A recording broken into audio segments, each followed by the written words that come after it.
Je ne m'attendais pas du tout à ce que cela se passe ainsi. Je ne l'avais jamais vu venir.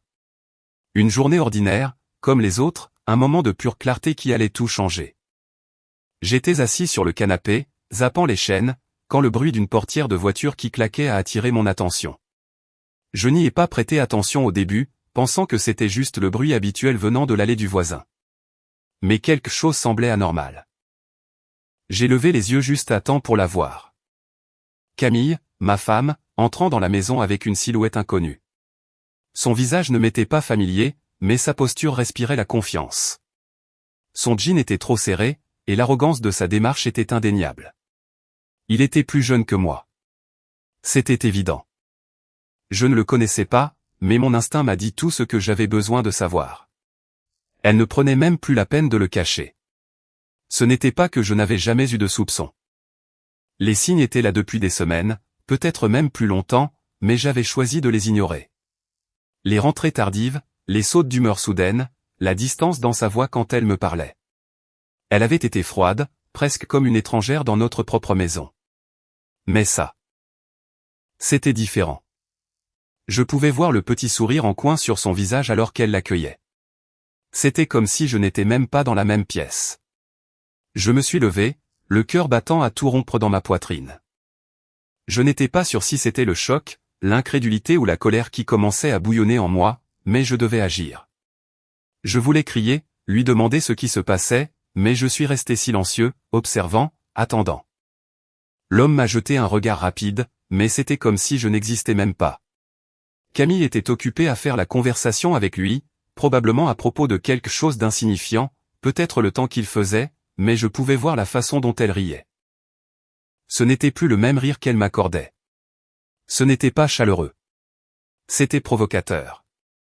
Je pouvais sentir le froid s'insinuer dans mes veines alors que je réalisais à quel point elle se souciait peu de l'homme qu'elle avait autrefois promis d'aimer.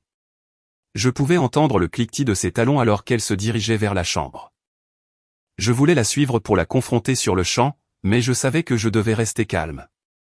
J'avais besoin de réponses. Mais comment demander ces réponses alors que je noyais dans la réalisation que tout ce que je croyais réel avait été un mensonge? Je ne savais pas quoi faire, mais je savais que je ne pouvais pas simplement rester assis là.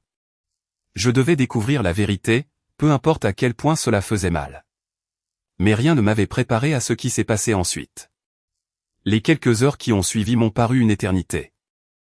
Après que l'homme, qui, je le réalisais maintenant, n'était qu'un pion dans son jeu, soit parti, je ne pouvais pas rester en place. Mes pensées tourbillonnaient comme un ouragan, un mélange de colère, de confusion et d'incrédulité.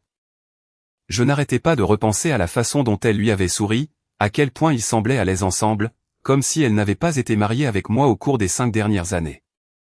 Mais ce qui était encore plus obsédant, c'était ce sentiment déchirant que la trahison durait depuis plus longtemps que je ne voulais l'admettre.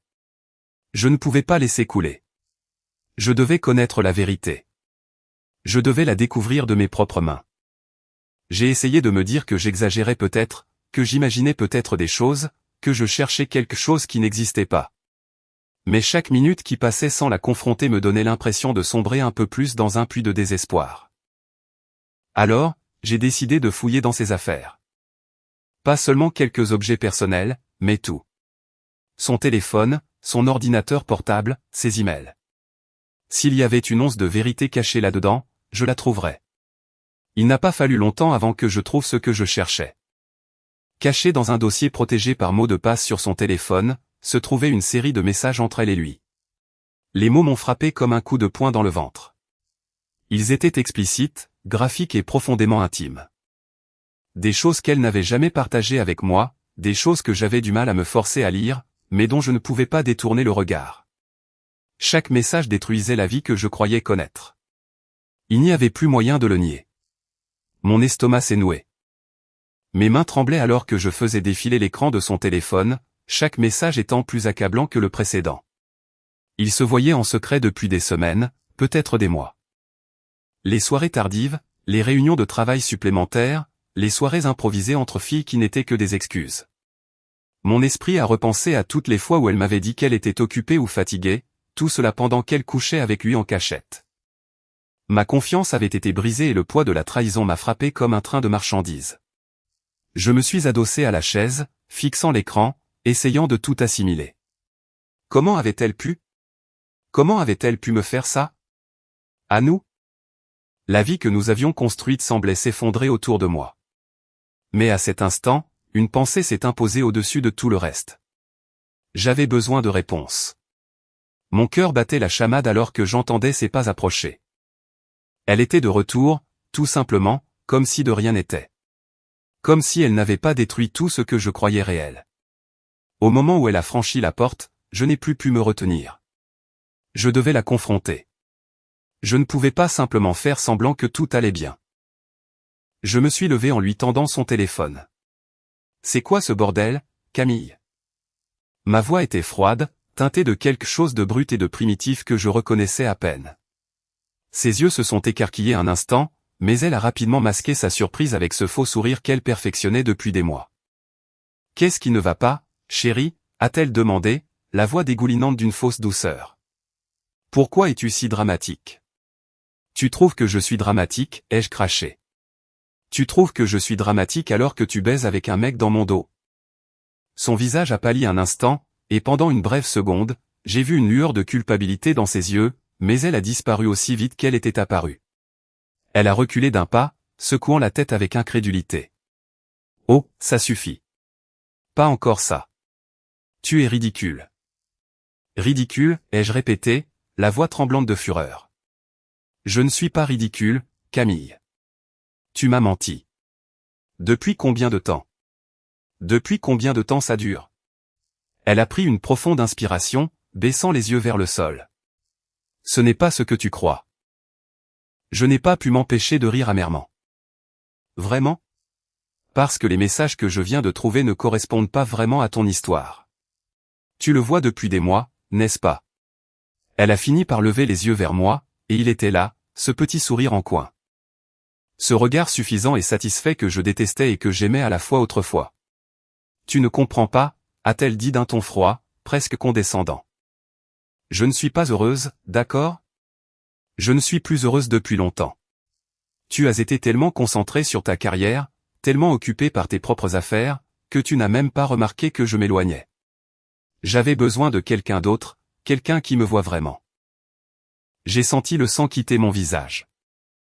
Chaque mot qu'elle prononçait était comme un poignard dans ma poitrine. Alors, c'est de ma faute. J'arrivais à peine à faire sortir les mots. Ils avaient un goût d'acide dans ma bouche. C'est moi qu'il faut blâmer pour ton aventure. Camille a haussé les épaules nonchalamment. Peut-être, peut-être pas. Mais je ne suis pas désolé. Tu ne te souciais pas assez de moi. Et lui, si. Alors, oui. Je suppose que j'ai trouvé ce dont j'avais besoin ailleurs. Mes mains se sont serrées en poing, mon corps tremblant de rage. Tu es incroyable. Tu penses que c'est si facile? Tu penses que tu peux simplement tourner le dos à tout ce que nous avions, tout ce que nous avons construit? Elle a levé les yeux au ciel. Honnêtement, je ne te dois aucune explication. J'ai déjà fait mon choix. Si tu ne peux pas le supporter, alors pars. Mais ne reste pas là à prétendre que j'ai fait quelque chose de mal, alors que tu es tout aussi fautif. Les mots piquaient. La froideur de sa voix, l'absence absolue de remords. C'était comme parler à une parfaite étrangère. La femme que j'avais épousée avait disparu, remplacée par quelqu'un que je ne reconnaissais pas, quelqu'un que je ne voulais pas connaître. Je ne savais pas quoi dire ensuite. La colère débordait. Mais je pouvais sentir autre chose s'insinuer. Quelque chose de plus sombre. Quelque chose qui menaçait de me briser. J'aurais pu partir sur le champ. J'aurais pu demander le divorce, mais la pensée de tout perdre, ma vie, ma maison, l'avenir que je pensais que nous aurions, me laissait paralysé. La trahison était trop fraîche, trop douloureuse pour être pleinement comprise. Mais au fond de moi, je savais une chose avec certitude. Je ne pouvais pas simplement pardonner ça. Je ne pouvais pas simplement faire comme si de rien n'était. Mais qu'étais-je censé faire maintenant? Le silence entre nous s'est étiré pendant ce qui a semblé être des heures, mais en réalité, ce n'était que des instants. Mon cœur battait dans ma poitrine, chaque battement étant lourd, lent, comme s'il luttait pour continuer. Je regardais Camille, cette femme qui avait été l'amour de ma vie, se tenant maintenant devant moi comme une étrangère. Elle était froide, indifférente, presque arrogante, et je n'arrivais pas à assimiler cela. C'était comme si je me noyais, mais je ne pouvais même pas crier à l'aide. Tu vas vraiment rester là et faire comme si j'étais celui qui a tout gâché, ai-je finalement réussi à dire, la voix tremblante de frustration. Elle a haussé les épaules, comme si ce n'était pas grave. Je ne dis pas que tu as tout gâché. Je dis juste que tu n'as jamais été là quand j'avais besoin de toi. Elle a croisé les bras, me regardant comme si j'étais celui qui déraisonnait. Peut-être que je serais resté fidèle si tu avais fait attention, mais honnêtement, j'ai tout fait. J'avais besoin de quelqu'un qui puisse me faire me sentir vivante. Vivante, ai-je répété, les yeux écarquillés par l'incrédulité. C'est de ça qu'il s'agit? Tu as couché avec lui parce que tu voulais te sentir vivante.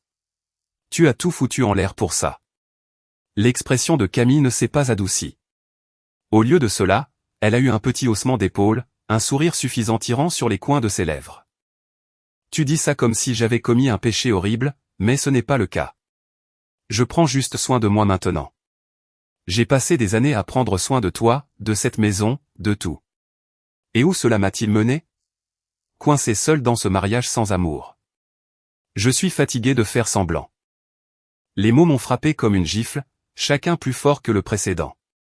Sa voix était si désinvolte, comme si elle parlait de la météo ou d'un mauvais repas qu'elle avait eu.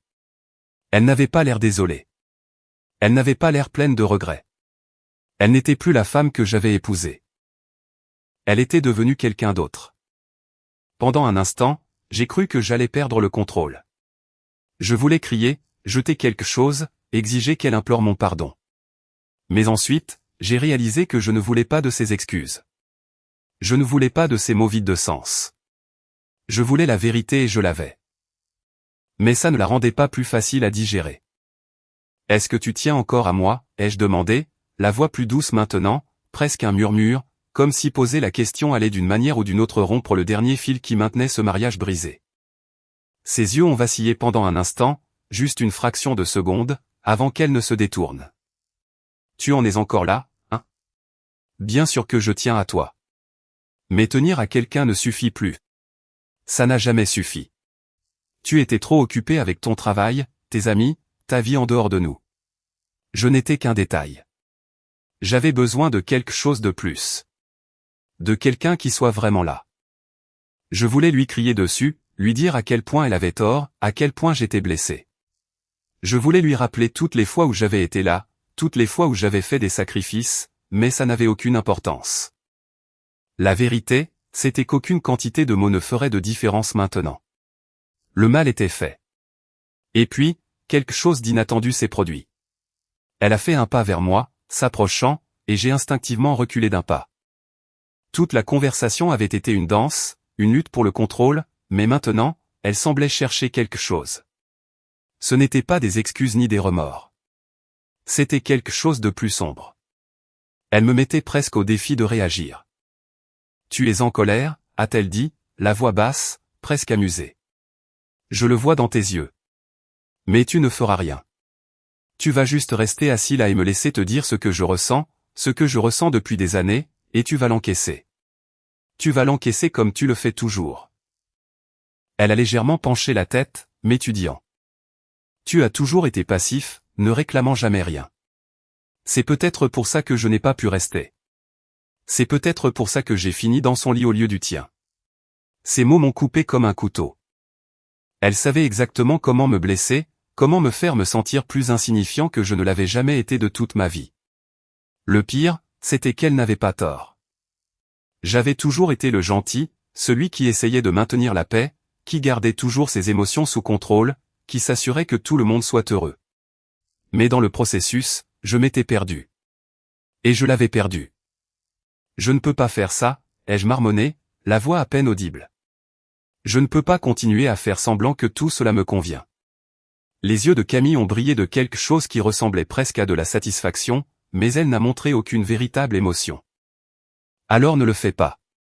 Je ne te le demande pas. J'ai fait mon choix. Tu l'acceptes ou tu ne l'acceptes pas. C'est aussi simple que ça. Son visage s'est déformé en un rictus moqueur alors qu'elle reculait encore d'un pas. Mais ne crois pas que tu vas me faire culpabiliser de vivre ma vie. J'en ai fini. Je suis resté là, figé, mon esprit luttant pour rattraper la réalité qui se déroulait autour de moi. Comment tout avait-il pu si mal tourner? Comment la femme que j'aimais s'était-elle transformée en quelqu'un d'aussi froid, d'aussi indifférent? Mon corps tremblait, non seulement de colère, mais d'une douleur profonde et lancinante que je ne pouvais pas nommer. « Tu en as fini ?» ai-je demandé, essayant de garder ma voix stable, mais elle est sortie brisée. « Juste comme ça ?» Elle m'a regardé, les yeux vides. « Ouais, juste comme ça. » Et sur ce, elle est passée devant moi comme si je n'étais rien de plus qu'un obstacle sur son chemin. Je l'ai regardée partir, incapable de dire quoi que ce soit, incapable de l'arrêter. Tout mon monde venait de se briser, et tout ce que je pouvais faire, c'était rester là et le regarder s'effondrer. La porte a claqué derrière elle, et j'ai été laissé dans le silence. Le genre de silence qui ressemblait au poids d'un millier de mots non dits. Je voulais crier, casser quelque chose, mais au lieu de cela, je me sentais engourdi. La réalité s'était installée, et je ne pouvais pas y échapper.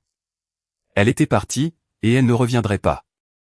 Je suis resté là, figé, pendant ce qui m'a semblé être des heures après son départ. La maison était étrangement calme, presque trop calme. L'écho de la porte d'entrée claquant derrière elle résonnait encore dans mon esprit, comme un coup de feu résonnant dans mes oreilles. La vie que j'avais passé des années à construire, la vie que je croyais connaître, semblait avoir été balayée en un instant. La colère et la douleur me brûlaient, mais quelque part au fond de moi, j'ai réalisé que ce que je ressentais n'était pas seulement de la rage. C'était de l'incrédulité pure et écrasante. J'étais en état de choc. La pièce semblait soudainement plus petite. Les murs semblaient se refermer sur moi, me pressant, m'étouffant. Mon esprit s'emballait, rejouant chaque conversation, chaque instant, chaque contact. Où cela avait-il mal tourné? Comment en étions-nous arrivés là? J'ai marché dans la maison dans un état second, mais pas lourd, mon corps engourdi.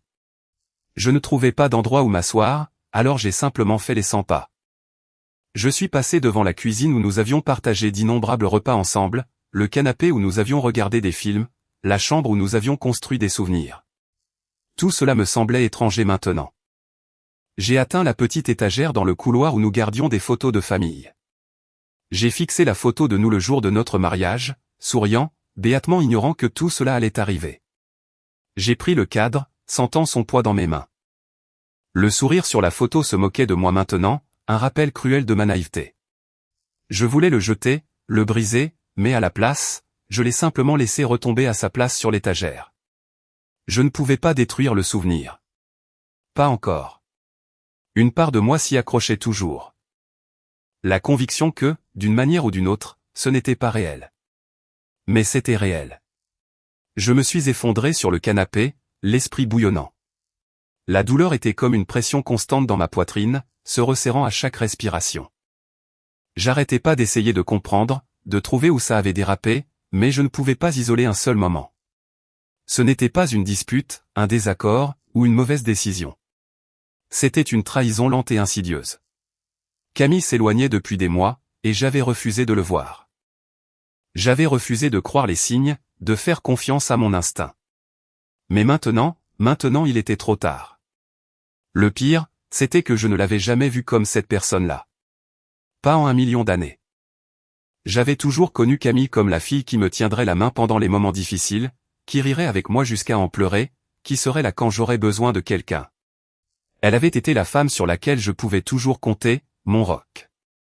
Et maintenant cette personne était partie, remplacée par quelqu'un qui ne voyait en moi rien de plus qu'un obstacle. J'ai fermé les yeux, essayant de noyer les pensées qui se bousculaient dans mon esprit, mais elles ne s'arrêtaient pas. Les mots qu'elle avait prononcés revenaient sans cesse, comme un disque rayé. J'avais besoin de quelqu'un qui puisse me faire me sentir vivante. Vivante. Je pensais que je suffisais. J'avais cru que tout ce que nous avions, notre mariage, notre vie ensemble suffisait à la rendre heureuse. Mais manifestement, ce n'était pas le cas. La douleur s'est transformée en quelque chose de plus sombre. Pas seulement de la colère, mais de la honte. La honte de ne pas l'avoir vue plus tôt. La honte d'avoir été si aveugle. Les doutes se sont insinués un à un. Était-ce de ma faute? Y avait-il quelque chose que j'aurais pu faire différemment? Aurais-je pu être un meilleur mari, un meilleur partenaire? Je me suis levé du canapé, incapable de rester assis plus longtemps. J'avais besoin de bouger, de faire quelque chose, n'importe quoi. J'ai attrapé ma veste et je suis sorti, l'air froid me frappant comme une gifle au visage. La rue était vide, la nuit calme, mais j'avais l'impression de ne plus pouvoir respirer. J'ai commencé à marcher sans but, laissant mes pieds m'emmener là où ils voulaient. Mon esprit ne cessait de revenir à Camille, à la façon dont elle m'avait regardé en partant. Il n'y avait aucun regret dans ses yeux, seulement de l'indifférence. Elle avait fait son choix, et elle était déjà passée à autre chose. Ça m'a frappé de plein fouet. La femme que j'avais aimée, celle que je croyais connaître, m'avait déjà laissé partir. Je me suis arrêté devant un bar, sans trop savoir ce que je faisais là. Les lumières tamisées à l'intérieur clignotaient comme si elles se moquaient de moi. J'étais seul. Camille était là dehors quelque part avec lui, probablement en train de rire, oubliant probablement jusqu'à mon existence. Je suis entré et j'ai commandé un verre, quelque chose de fort pour noyer les pensées qui tourbillonnaient dans ma tête. Le barman m'a jeté un long regard, mais je m'en fichais. J'essayais de m'échapper. L'alcool a brûlé en descendant, mais il n'a rien fait pour engourdir la douleur. J'ai pris un autre verre et encore un autre. Mes pensées sont devenues plus floues, mais le vide à l'intérieur n'a pas disparu. Quand je suis sorti du bar, je me sentais comme une personne différente, une coquille de l'homme que j'étais autrefois. Je ne savais plus quoi faire. Le monde me semblait étranger et rien n'avait de sens. Ma vie avait été bouleversée et je ne savais pas comment la réparer, comment revenir à ce qu'elle était avant. Que pouvais-je faire maintenant? Pouvais-je lui pardonner? Pouvais-je oublier cette trahison? La réponse était un non catégorique. Il n'y avait pas de retour en arrière possible après ça. Il n'y avait aucun moyen que je puisse un jour regarder Camille de la même manière. Elle m'avait pris quelque chose et aucune quantité d'excuses ne pourrait jamais le réparer. Mais tout de même, une petite part de moi espérait. Espérait que peut-être, juste peut-être, il y avait un moyen de guérir, un moyen de passer à autre chose. Parce que peu importe à quel point elle m'avait blessé, je l'avais aimée. Je l'aimais toujours, d'une certaine manière. Même si elle était partie, je suis rentré chez moi en silence, le poids de la nuit pesant sur moi. Je n'avais aucune idée de ce que demain apporterait, ou s'il y avait même un lendemain pour Camille et moi. Mais ce que je savais avec certitude, c'était que ma vie, celle que je croyais comprendre, était terminée. Et elle ne serait plus jamais la même. Les jours qui ont suivi le départ de Camille étaient comme flous, un étrange mélange d'engourdissement et de douleur à vif. Je me souvenais à peine de ce que je faisais pendant la journée, les heures s'étirant sans véritable but. Le travail est devenu juste une distraction, un endroit pour me cacher de la réalité qui avait brisé ma vie. Chaque fois que je mettais les pieds au bureau, j'essayais de me forcer à me concentrer, mais mon esprit était toujours ailleurs. De retour à la maison, où l'endroit semblait maintenant vide et froid, je passais la plupart des soirées chez moi, assis en silence, rejouant les mêmes scènes dans ma tête. La façon dont elle m'avait regardé quand elle avait avoué, la façon dont elle avait franchi la porte, ces mots suspendus en l'air comme du poison. Elle en avait fini avec moi.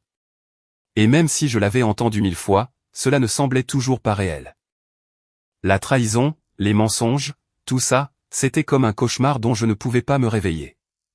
J'essayais d'occuper mon esprit avec de petites distractions, faire des promenades, me cuisiner des repas, réarranger les meubles pour essayer de me sentir un peu maître de mon environnement. Mais rien n'y faisait. Je ne pouvais pas échapper à la vérité. Et chaque fois que je m'autorisais à rester assis sans rien faire pendant trop longtemps, le poids de la réalité s'abattait à nouveau sur moi.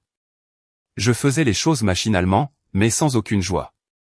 Il n'y avait pas de bonheur, pas de lumière au bout du tunnel. Un soir, alors que j'étais assis seul à la table de la cuisine, essayant de terminer un dîner que je m'étais préparé sans grande conviction, mon téléphone a vibré. Au début, je l'ai ignoré, supposant que c'était juste un autre message indésirable ou un email professionnel, mais la deuxième vibration est venue avec un nom qui m'a retourné l'estomac. C'était Camille. J'ai fixé l'écran pendant un moment, sans savoir quoi faire. Je n'avais pas eu de ses nouvelles depuis cette nuit-là. Je n'avais même pas vu son visage. Après tout ce qui s'était passé, je pensais que je serais mieux sans elle. Mais maintenant, en voyant son nom, quelque chose s'est agité en moi. Quelque chose de plus sombre. Quelque chose que je me détestais de ressentir, mais que je ne pouvais pas nier. J'ai déverrouillé le téléphone et j'ai lu son message. On peut parler? Juste 3 mots. Mais ils portaient le poids de tout ce que j'avais évité. Dès l'instant où je les ai vus, j'ai été envahi par des émotions contradictoires, colère, confusion, et même de l'espoir. L'espoir de quoi? Qu'elle s'excuse. Qu'elle me supplie de la reprendre. Une part de moi voulait presque le voir, l'entendre implorer le pardon, même si je savais que je ne lui ferais plus jamais confiance. Mais je ne pouvais pas prétendre que je n'étais pas curieux, que je ne voulais pas de réponse. J'ai pris une profonde inspiration et j'ai tapé ma réponse, mes doigts tremblants pendant que je le faisais. « Que veux-tu, Camille ?» Il ne lui a pas fallu longtemps pour répondre. « J'ai fait une erreur. J'ai été stupide. Je sais que tu es en colère. Je sais que je t'ai blessé, mais j'ai besoin de m'expliquer. S'il te plaît. » J'ai posé mon téléphone, le cœur battant à tout rompre dans ma poitrine. Je ne savais pas quoi penser. Je n'arrivais pas à donner un sens à ces mots après tout ça. Comment pouvait-elle simplement revenir comme une fleur et s'attendre à ce que je l'écoute? Comment pouvait-elle être aussi égoïste? Je savais qu'elle n'était pas désolée. Pas vraiment. Mais une partie de moi voulait quand même l'entendre le dire, l'entendre admettre ce qu'elle avait fait. Je me suis approché de la fenêtre, regardant la rue en bas. Le monde extérieur semblait normal, épargné par le chaos qui régnait dans ma vie. Cela m'a fait me sentir encore plus isolé, comme si je vivais dans une réalité différente de celle des autres. En restant là, j'ai senti quelque chose changer en moi. Ce n'était pas de la colère, de la tristesse, ni même un sentiment de trahison. C'était autre chose. Quelque chose à quoi je ne m'attendais pas. Une clarté froide. Je ne pouvais pas revenir en arrière. Je ne pouvais pas la laisser revenir. Je n'étais pas seulement blessé par ce qu'elle avait fait. J'étais dégoûté. Dégoûté par les mensonges, par la facilité avec laquelle elle avait tout jeté par la fenêtre pour un frisson temporaire, pour quelqu'un d'autre. Je n'étais plus un imbécile. Je n'allais pas me laisser entraîner à nouveau dans ce monde toxique et égoïste qu'elle avait créé. Mais même avec cette clarté, une partie de moi souffrait toujours pour la femme que je croyais qu'elle était, la femme que j'aimais. J'ai pris une profonde inspiration et j'ai tapé ma réponse, cette fois avec un ton définitif. C'est fini, Camille. Tu as fait ton choix, et je ne vais pas rester là à te laisser jouer avec mon esprit à nouveau. Tu ne peux pas revenir et faire comme si de rien n'était. J'ai appuyé sur envoyer avant de pouvoir changer d'avis. Les quelques heures suivantes se sont écoulées dans un brouillard. J'ai gardé mon téléphone à proximité, m'attendant à un flot de messages, d'appels, ou à une grande supplication pour que je lui pardonne, mais rien n'est venu. Le silence était assourdissant. Je n'ai pas pu m'empêcher de ressentir un étrange mélange de soulagement et de vide. Le poids qui pesait sur ma poitrine depuis si longtemps s'était enfin envolé, mais à sa place se trouvait quelque chose d'aussi lourd, la solitude. Ce n'était pas seulement l'absence de Camille qui faisait mal. C'était l'absence de l'avenir que j'avais imaginé. La maison, qui avait été remplie de rire et d'amour, ressemblait maintenant à un tombeau, résonnant des souvenirs d'une époque disparue à jamais. À mesure que la nuit avançait, j'ai réalisé qu'il n'y aurait pas de conclusion. Ni de sa part, ni peut-être de la mienne. Il n'y aurait pas de fin nette, de dénouement bien ficelé. Je devrais trouver mon propre chemin pour avancer. Dans les semaines qui ont suivi, j'ai commencé à me reconstruire. Lentement, j'ai commencé à voir un thérapeute, essayant de démêler le chaos d'émotions qui menaçait encore de me consumer. J'ai passé plus de temps avec des amis, essayant de me rappeler que la vie continuait, même si elle ne ressemblait pas à ce que j'avais imaginé. Je me suis inscrit à des activités qui étaient justes pour moi, des choses qui n'avaient rien à voir avec Camille ou avec notre vie commune. Ce n'était pas facile. Je pensais encore à elle tous les jours. Je me demandais encore ce qui aurait pu se passer si elle n'était pas partie. Mais lentement, les morceaux de mon ancienne vie ont commencé à se recoller. Et pour la première fois depuis des mois, j'ai commencé à croire que peut-être, juste peut-être, je pouvais guérir. Je n'avais plus besoin d'elle. Et je n'allais plus la laisser me détruire. Les jours qui ont suivi ont ressemblé à un étrange et constant tiraillement entre mon passé et mon avenir. Une partie de moi voulait continuer à avancer, laisser derrière moi les débris de mon mariage. Mais une autre partie avait encore l'impression de me tirer vers l'arrière, comme si j'étais attaché à quelque chose dont je n'arrivais pas à me défaire. Les souvenirs de Camille, de nous, s'attardaient encore dans les coins de mon esprit. Je ne pouvais pas y échapper, peu importe à quel point j'essayais. J'ai passé les quelques semaines suivantes à me concentrer sur moi-même, ou du moins à faire semblant. J'ai trouvé des distractions dans le travail, les soirées tardives au bureau, essayant de reprendre la carrière que j'avais négligée dans l'ombre de mon mariage. J'ai essayé de reprendre des passe-temps dont je ne m'étais pas soucié depuis des années, faire de longues promenades la nuit, passer plus de temps à la salle de sport, juste pour essayer de reprendre un semblant de contrôle sur ma vie. Mais tout ça, c'était un pansement sur une blessure qui ne voulait pas cesser de saigner. Je ne savais plus ce que je voulais. Je ne savais pas si je voulais pardonner à Camille ou couper les ponts avec elle. Une minute, j'étais convaincu que je ne pourrais jamais revenir en arrière, que la confiance entre nous avait été détruite au-delà de toute réparation. La minute suivante, je me surprenais à me souvenir des bons moments, des soirées où nous avions ri ensemble, des matins où nous parlions de nos rêves pour l'avenir. Je détestais le fait qu'elle me manque encore, je détestais le fait que je m'en soucie encore. Je vivais dans les limbes, coincé entre le désir de passer à autre chose et la douleur de ce qui aurait pu être. C'est lors d'une de ces longues nuits que j'ai reçu un autre message d'elle. Cette fois, ce n'était pas un simple texto. C'était un message vocal et quelque chose dans mes tripes m'a dit que ce serait différent. Quelque chose me disait que ce serait l'heure de vérité, le moment où tout pouvait s'effondrer ou commencer à guérir. J'ai longuement hésité avant d'ouvrir le message. Une partie de moi savait que c'était une erreur. Que l'écouter ne ferait que me ramener dans le pétrin auquel j'avais passé tant de temps à essayer d'échapper. Mais j'étais trop curieux, trop désespéré d'obtenir des réponses, trop désespéré de tourner la page. Alors, j'ai appuyé sur lecture. Sa voix est sortie du haut-parleur, tremblante, distante, mais indubitablement celle de Camille. Je sais que je ne mérite pas de te demander ça, mais s'il te plaît, écoute-moi. Sa voix s'est brisée à la fin, et je pouvais entendre le poids de ses mots. Pendant une seconde, j'ai presque ressenti quelque chose qui ressemblait à de l'espoir, mais je l'ai rapidement étouffé. Je ne pouvais pas me permettre de tomber dans son piège à nouveau. Je ne m'attends pas à ce que tu me pardonnes. Je ne sais même pas si je pourrais me pardonner à moi-même. Mais je ne peux pas vivre en sachant que je t'ai fait autant de mal. Je sais que je t'ai trahi et je le regrette chaque jour. Je ne reconnais même plus la personne que je suis devenue. Et j'ai juste besoin que tu saches que je n'ai jamais voulu te blesser. Je ne sais pas ce qui m'a pris et maintenant il est trop tard. Tu es parti et je suis vide sans toi. Ces mots m'ont percuté comme une vague s'écrasant sur le rivage. Et pendant un instant, j'ai ressenti un pincement au plus profond de moi. Je ne savais pas si c'était de la pitié, du chagrin, ou simplement le fantôme de l'amour qui subsistait encore. Elle avait l'air si brisée, si authentique à ce moment-là. Mais je n'étais pas sûr que ce soit réel ou juste une autre manipulation. J'avais passé tant de temps à courir après son pardon, à essayer de comprendre ce qui avait mal tourné. Mais maintenant, alors que j'étais assis là à l'écouter confesser ses regrets en larmes, quelque chose a fait un déclic en moi. Quelque chose qui m'a dit qu'il était peut-être temps d'arrêter de m'en soucier. Qu'il était peut-être temps d'arrêter de chercher la personne qui avait disparu depuis si longtemps. J'ai mis le message en pause avant qu'il ne se termine, mon doigt planant au-dessus du téléphone. La boule dans ma gorge était difficile à ignorer, mais la décision que j'avais à prendre l'était encore plus. Allais-je revenir en arrière? Pouvais-je revenir en arrière? Pouvais-je vraiment me permettre de lui pardonner après tout ça? Les derniers mois avaient été une bataille constante pour garder le contrôle, pour guérir.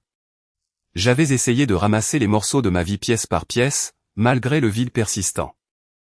Et plus j'y pensais, plus je réalisais que la seule façon de véritablement guérir était d'arrêter d'essayer de reconstruire les débris de mon passé. Je n'allais pas retourner vers elle. Je ne pouvais pas y retourner. L'idée de tout recommencer était terrifiante, mais elle était aussi libératrice. La vérité, c'était que Camille avait fait son choix, et ce n'était pas moi. Elle était partie, et je ne pouvais pas continuer à attendre qu'elle revienne ou qu'un moment magique arrange tout. C'était un fantasme, un mensonge que je m'étais raconté. J'ai supprimé le message vocal. La douleur dans ma poitrine n'a pas disparu immédiatement. En fait, elle est restée là pendant des jours, me rongeant, me rappelant tout ce que j'avais perdu. Mais progressivement, j'ai réalisé que je ne perdais pas quelque chose que je ne pourrais jamais avoir. Je perdais quelque chose qui ne m'appartenait pas de garder. La personne que j'aimais, la femme que j'avais épousée, avait disparu. Et peut-être qu'elle avait toujours été absente, se cachant derrière un masque de mensonge et de manipulation. Au fil des semaines, j'ai commencé à prendre des décisions plus solides concernant ce à quoi ressemblerait ma vie à partir de maintenant. J'ai engagé un avocat pour entamer la procédure de divorce, non pas par désir de vengeance, mais parce que c'était la seule façon d'avancer. C'était un pas vers la fermeture de ce chapitre de ma vie. Je ne m'attendais pas à ce qu'elle se batte pour moi. Je ne m'attendais pas à ce qu'elle me supplie de reconsidérer ma décision, mais je m'en moquais désormais. J'avais fait mon choix et il était temps de passer à autre chose. La première fois que je me suis réveillé après le dépôt des papiers de divorce, je me suis senti différent. Je me sentais plus léger, mais aussi étrangement plus entier. Il n'y avait plus de faux semblants. Fini d'attendre que les choses s'arrangent par magie. Fini d'espérer que Camille reviendrait peut-être ou que je pourrais tout réparer. Je ne pouvais pas réparer ça. Et c'était d'accord. Pour la première fois depuis des mois, j'étais vraiment libre. Et dans cette liberté, j'ai réalisé que j'étais plus fort que je ne le croyais. J'avais survécu, et je continuerai à survivre. Les jours qui ont suivi le dépôt des papiers du divorce ne ressemblaient en rien à ce que j'avais imaginé. Il n'y a eu aucun moment dramatique de liberté ou de soulagement, aucun sentiment de triomphe pour célébrer. Au lieu de cela, je me suis retrouvé dans de curieux limbes, comme si j'étais entré dans une vie qui n'était pas vraiment la mienne, une vie que je commençais tout juste à comprendre. La maison paraissait plus grande maintenant, plus vide d'une certaine façon. Je m'étais habitué au calme, mais c'était différent maintenant. Ce n'était pas le genre de silence paisible qu'on a quand on est seul et satisfait. C'était le genre de silence qui vous fait vous sentir tout petit, qui vous rappelle à quel point votre vie est vraiment fragile. Le monde extérieur semblait continuer, avançant à son rythme habituel. Tandis que moi, j'étais coincé dans cette étrange phase intermédiaire, trop brisé pour aller de l'avant, mais aller trop loin pour jamais revenir en arrière. Pour la première fois depuis longtemps, je ne savais plus qui j'étais. Je n'étais plus le mari de Camille. Je n'étais plus l'homme que j'avais été. Et peut-être que c'était bien ainsi. Peut-être qu'il était temps de découvrir qui j'étais par moi-même. Mais ça ne rendait pas les choses plus faciles pour autant. Je pensais toujours à elle. J'avais encore des moments de faiblesse où je me souvenais de son rire, de la sensation de sa main dans la mienne, de la façon dont elle se blottissait contre moi sur le canapé juste pour être proche. Mais maintenant, ces souvenirs étaient entachés de trahison. Ils n'étaient plus les mêmes. Ils ne pouvaient pas l'être. Ce n'était pas qu'elle ne me manquait pas. Elle me manquait, d'une certaine manière, mais plus que ça, la vie que je pensais que nous allions avoir me manquait. L'avenir que j'avais planifié, et c'est ce qui faisait le plus mal. La personne que j'avais aimée n'avait jamais vraiment existé de la manière dont je le pensais. Elle n'était pas la femme que je croyais qu'elle était. C'était une étrangère, quelqu'un qui pouvait mentir si facilement, quelqu'un qui pouvait me trahir sans une seconde de réflexion. Je croyais que l'amour suffisait. Je croyais que la loyauté et l'engagement étaient tout ce qui comptait. Mais la vérité, c'est que l'amour ne suffisait pas à empêcher quelqu'un de s'en aller. Et la loyauté ne signifiait rien quand elle n'était pas mutuelle. Les premières semaines après le divorce ont été les plus dures. Je ne savais pas quoi faire de moi-même. Je remplissais mon temps avec le travail, le sport, de longs trajets en voiture sans destination précise, n'importe quoi pour empêcher mon esprit de vagabonder vers l'endroit où je ne voulais pas aller. Mais ça n'a pas marché. Pas complètement. Je me surprenais parfois à chercher mon téléphone, m'attendant à moitié à voir son nom s'afficher à l'écran. J'avais supprimé son numéro, mais cela n'arrêtait pas l'envie de vérifier. Cela n'arrêtait pas l'espoir que peut-être, juste peut-être, elle regretterait tout et reviendrait. Mais cet espoir minuscule et fragile, mourait à petit feu. Un soir, environ un mois après la finalisation des papiers du divorce, je me suis retrouvé à marcher jusqu'au parc près de chez moi. C'était une de ces nuits d'automne fraîches et vives où l'air semblait pur et net, le ciel dégagé avec la promesse d'une nouvelle saison. Le parc était vide, à l'exception de quelques joggeurs dont le souffle était visible dans l'air froid. Je me suis assis sur un banc près de l'étang, l'eau calme reflétant les tons orange et rouge du soleil couchant. J'ai sorti mon téléphone pour vérifier mes messages, mais il n'y avait rien. Pour la première fois depuis longtemps, je n'ai pas ressenti le poids de son absence avec autant d'intensité. Je m'y habituais. Cette prise de conscience, petite et silencieuse, m'a semblé être une victoire. Je ne passais pas à autre chose, pas encore. Pas vraiment. Mais je commençais à guérir, et c'était suffisant pour le moment. Je me suis adossé au banc et j'ai fermé les yeux, m'imprégnant de la paix. Puis je l'ai entendu, des bruits de pas crissant sur le chemin de gravier. J'ai ouvert les yeux, m'attendant à voir un autre jogger, mais ce que j'ai vu m'a fait rater un battement de cœur. C'était elle, Camille. Pendant un instant, le temps s'est arrêté. Je ne savais pas quoi dire, quoi faire. Elle se tenait là, devant moi, aussi belle que dans mes souvenirs, comme si de rien n'était. Ses cheveux étaient un peu plus longs, et elle arborait un doux sourire. Mais c'était elle, la femme que j'avais autrefois aimée. La femme qui m'avait brisé. « Salut », a-t-elle dit doucement, la voix douce, presque hésitante. Je n'ai pas répondu immédiatement. Une partie de moi voulait se lever, s'éloigner, ne pas lui donner la satisfaction de me voir faible. Mais une autre partie de moi, la partie que je détestais, voulait l'écouter. « Qu'est-ce que tu fais là ?» ai-je demandé, la voix plus dure que je ne le voulais. J'avais juste besoin de te voir, a-t-elle dit en regardant le sol avant de croiser mon regard. Je sais que je ne le mérite pas, mais je voulais m'excuser. J'ai essayé de donner un sens à tout ça. Je sais que je t'ai blessé et je le regretterai pour le reste de ma vie. Je n'ai jamais voulu que les choses se terminent ainsi. Je l'ai fixé, mes pensées tourbillonnant.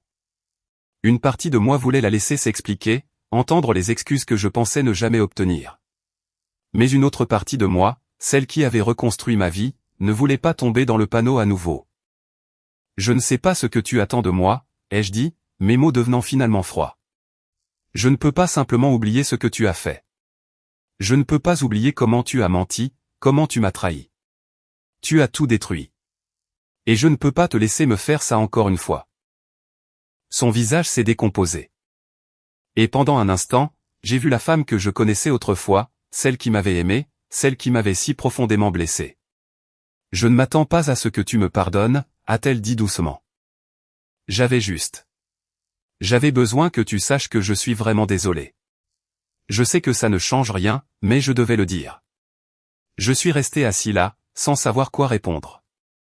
Il y avait une partie de moi qui voulait encore tourner la page, qui voulait l'entendre prendre ses responsabilités, qui voulait sentir que je n'étais pas le dindon de la farce dans tout ça. Mais la vérité, c'était qu'il n'y avait pas de moyen de tourner la page. Il n'y avait aucun mot magique qu'elle puisse prononcer qui arrangerait tout.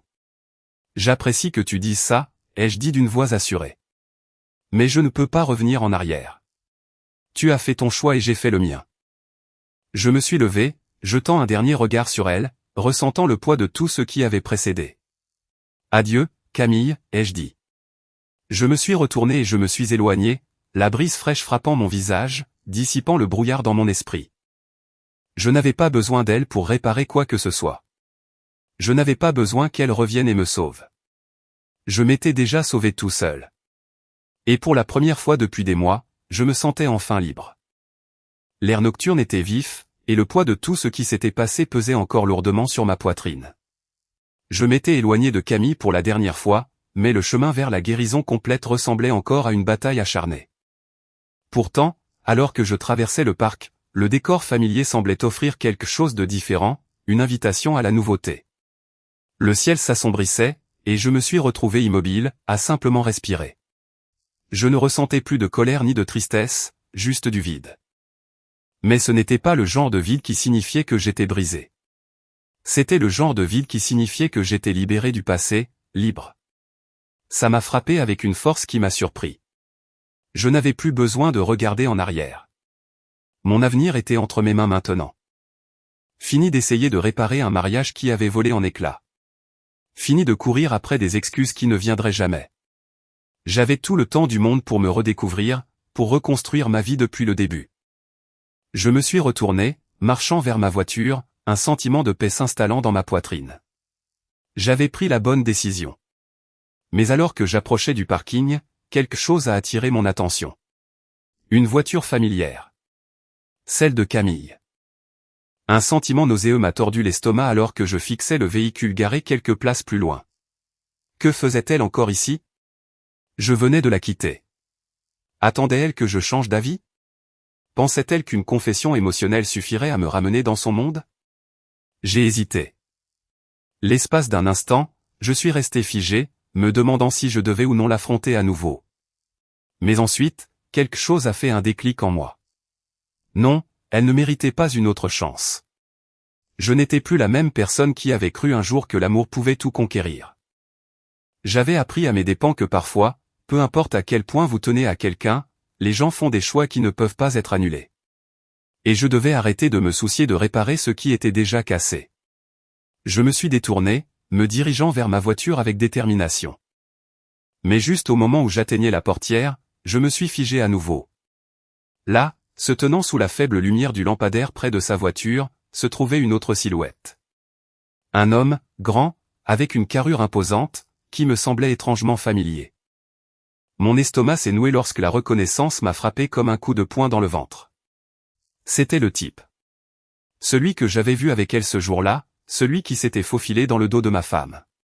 Le même homme qui avait brisé la confiance que j'avais mis toute ma vie à construire. Je ne sais pas ce qui m'a pris à ce moment-là. De la colère, de la jalousie, un besoin de réponse. Je ne savais pas, mais je bougeais avant de pouvoir m'arrêter. Mes pieds m'ont porté vers lui. Chaque pas me donnait l'impression de me pousser vers une ultime confrontation à laquelle je n'étais pas préparé. Je ne pouvais pas laisser couler. Et, ai-je crié, ma voix rauque dans l'air froid. Il s'est retourné et, pendant une brève seconde, j'ai pu voir la surprise dans ses yeux, comme s'il ne s'attendait pas à ce que je le confronte. Ses mains se sont levées comme s'il essayait de se défendre sans dire un mot. J'étais devant lui en quelques secondes, les poings serrés le long de mon corps. Le poids de tout cela, la trahison, les mensonges, la douleur, tout m'est revenu d'un coup, et je ne pouvais plus le contenir. Tu pensais pouvoir débarquer dans ma vie et tout détruire comme ça, ai-je sifflé, la voix chargée de venin. Tu crois que c'est si facile d'effacer les dégâts que tu as causés. L'homme a reculé d'un pas, regardant autour de lui comme s'il cherchait une échappatoire. Mais il n'y avait nulle part où aller. Écoute, je n'ai pas demandé ça. Je ne savais pas, ne me fais pas ce coup-là, ai-je explosé. Tu savais exactement ce que tu faisais. Tu savais exactement qui elle était. N'ose pas essayer de jouer les victimes ici. Tu faisais tout autant partie de ce gâchis qu'elle. Il a dégluti, manifestement mal à l'aise maintenant. Écoute, mec, je ne veux pas d'ennui. Mais la colère qui bouillonnait en moi m'empêchait de m'arrêter. C'est trop tard pour ça, ai-je grogné. Tu as déjà causé assez d'ennuis. Je ne voulais pas être ce gars. Je ne voulais pas être celui qui perd le contrôle, qui agit sous le coup d'une pure émotion. Mais à cet instant, tout ce que je pouvais ressentir, c'était de la rage. La rage pour ce que j'avais perdu. La rage pour ce qu'ils m'avaient fait. La rage de voir à quel point ils avaient tous les deux manqué de respect à tout ce pourquoi j'avais travaillé. Je voulais lui faire mal, lui faire comprendre ce qu'il m'avait pris. Mais au fond de moi, je savais que ça ne résoudrait rien. L'homme a reculé d'un pas, les yeux écarquillés, clairement effrayé. Il commençait à réaliser que je n'étais pas quelqu'un qu'il pouvait intimider.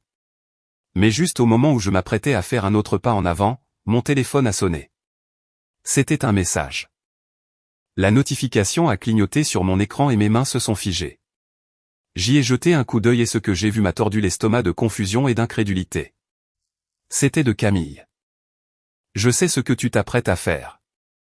Et je te jure que je n'ai jamais voulu te blesser. Je suis tellement désolé, mais tu dois comprendre.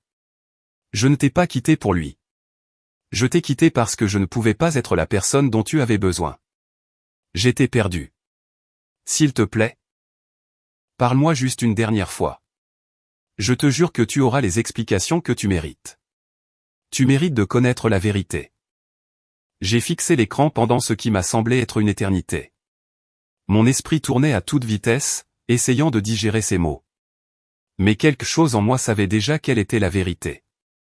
C'était un mensonge. D'autres mots pour manipuler, d'autres excuses pour éviter de faire face aux conséquences de ses actes. Je ne pouvais plus y croire. J'ai supprimé le message. Je me suis détourné de l'homme, le laissant planté là, toujours incertain de ce qui venait de se passer. Et alors que je marchais vers ma voiture pour la dernière fois, la vérité m'a de nouveau frappé. Je n'avais pas besoin de tourner la page grâce à elle. Je n'avais pas besoin qu'elle m'explique quoi que ce soit. J'allais déjà de l'avant. Je n'avais pas besoin d'elle. Je n'avais pas besoin de lui. J'avais besoin de moi-même.